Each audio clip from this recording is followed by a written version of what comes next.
जय हिंद। तो आइए आज हम लोग एक जो है कि करंट अफेयर से संबंधित एक जो है कि जुड़ी एक घटना को देखते हैं। घटना क्या है कि देखिए आरबीआई से संबंधित एक जो है कि हाल ही में वो चर्चा में आया है। ठीक है, तो देखिए आरबीआई के बारे में हम लोग देखते हैं। ठीक है, आरबीआई, ठीक है, जो कि एक आने वाले आगामी एग्जामों के लिए जो है कि प्रश्न बनेंगे। ठीक है, तो हम बात करें किसकी, आरबीआई की, रिजर्व बैंक ऑफ इंडिया।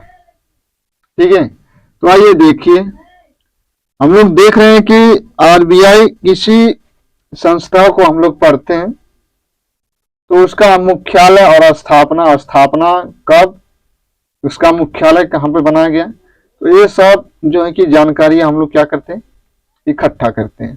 ठीक है, तो आइए देखते हैं हम लोग कि आरबीआई की जो स्थापना हुई थी, इस्टेब्लिश हुई थी, यह कब बनी। ठीक है, आरबीआई की स्थापना आपसे एग्जाम में पूछे तो 1 अप्रैल 1935, 1 अप्रैल 1935।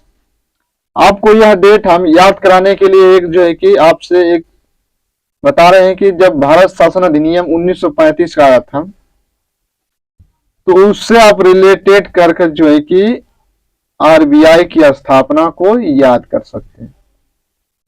ठीक है, अब देखी जाए तो आरबीआई की मुख्यालय कहां पर है। ठीक है, क्योंकि हर जो है कि संस्था का एक मुख्यालय होता है, इसका मुख्यालय कहां पर है, मुख्यालय को हेडक्वार्टर देखेंगे तो मुंबई में। ठीक है, कहां पे, तो मुंबई में। जब आरबीआई की स्थापना हुई थी, ठीक है, उस समय जो है कि गवर्नर कौन थे, आरबीआई के गवर्नर कौन थे जब यह एस्टेब्लिश हुआ। ठीक है, तो आइए देखिए। ठीक है, तो उनका नाम था, ठीक है, देखते रहिए, आर्सो बोर्न। ठीक है, आर्स बोर्न जो है कि क्या थे, तो उस समय जब यह इस्टेब्लिश हुआ था उस समय क्या थे, वह गवर्नर थे। ठीक है, आर्सबोर्न स्मिथ, स्मिथ क्या थे, यही क्या थे, ये गवर्नर थे जब ये स्थापना हुआ उस समय की बात है, घटना है। ठीक है, इनका समय आपसे पूछे, हो सकता है आ जाए। ठीक है, 1935 से 37, लगभग 14 वर्ष लग गया आरबीआई का जो है कि राष्ट्रीयकरण करने में।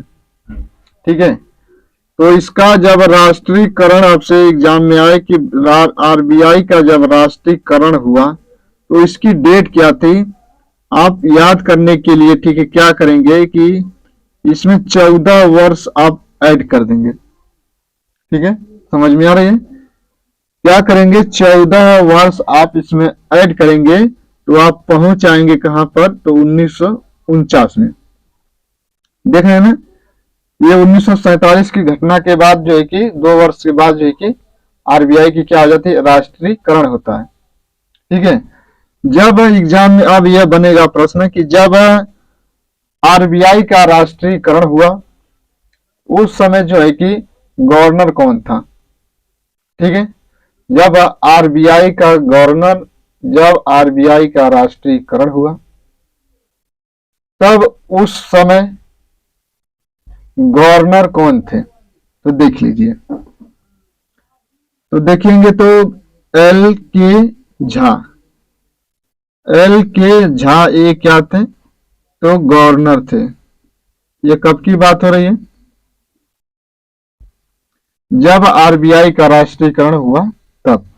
ठीक है, अब देखिए प्रश्न यहां से बनता है कि स्वतंत्र भारत के प्रथम भारतीय गवर्नर कौन थे। ठीक है, देखिए लिख रहे हैं कि स्वतंत्र भारत आप समझ जाए कि जब स्वतंत्र भारत की बात बोल रहा है तो यह 1947 के बाद की बोल रहा है।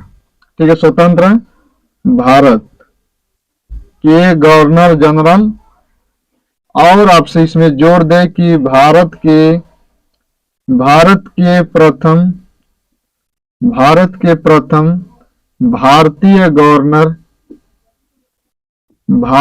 गवर्नर कौन थे? भारतीय गवर्नर कौन थे? देखिए, ये दोनों प्रश्न को ध्यान से पढ़िएगा। कह रहा है कि स्वतंत्र भारत का और भारत के प्रथम भारतीय गवर्नर, तो वो है व्यक्ति है सी डी, इनका नाम जो कि इसी तरह मिलता है कि सी डी देशमुख।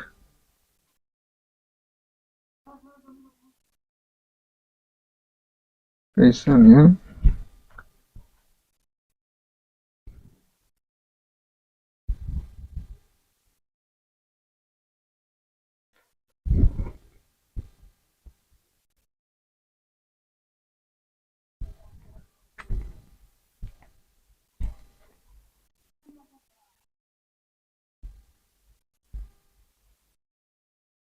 देखिए, इनका नाम जो है कि इसी तरह लिखा जाता है कि सी डी देशमुख। ये क्या थे? तो स्वतंत्र भारत के और भारत के प्रथम भारतीय गवर्नर थे, आरबीआई के, सी डी देशमुख। ठीक है, अब आइए हम बात कर रहे हैं जो आज की घटना है, 10 दिसंबर 2024 की बात है ना। तो इस देखिए, इनका जो आरबीआई के जो सदस्य होते हैं, जो इनका कार्यकाल होता है, कार्यकाल 3 वर्ष तक होता है। ये 3 वर्ष तक जो है कि अपने पद पे बने रहेंगे, आरबीआई के जो गवर्नर बनेंगे। ठीक है, ये 3 वर्ष तक रहेंगे। तो अब हम लोग जो नई जानकारी है हमारे पास, देखिए 25वें पहले गवर्नर, 25वें गवर्नर के रूप में आरबीआई के कौन थे? अब वह जो है कि आज 10 दिसंबर है 2024 है। आज के दिन वह क्या होंगे? रिटायर हो जाएंगे, जिनका नाम है शक्तिकांत दास। ठीक है, कौन है? तो शक्तिकांत दास, ये क्या हो गए? अब इनका कार्यकाल खत्म हो रहा है 10 दिसंबर 2024। ठीक है, 10 दिसंबर 2024 जो 25वें आरबीआई के गवर्नर थे शक्तिकांत दास, उनका आज कार्यकाल खत्म हो रहा है 10 दिसंबर 2024। अब अगला जो दिन आएगा 11 दिसंबर 2024, अब जो है कि नए व्यक्ति की नियुक्ति होगी, जिनका नाम है संजय मल्होत्रा। ठीक है, संजय मल्होत्रा वह 26वें नंबर के आरबीआई के गवर्नर बनेंगे। ठीक है, तो देखिए 26वें अब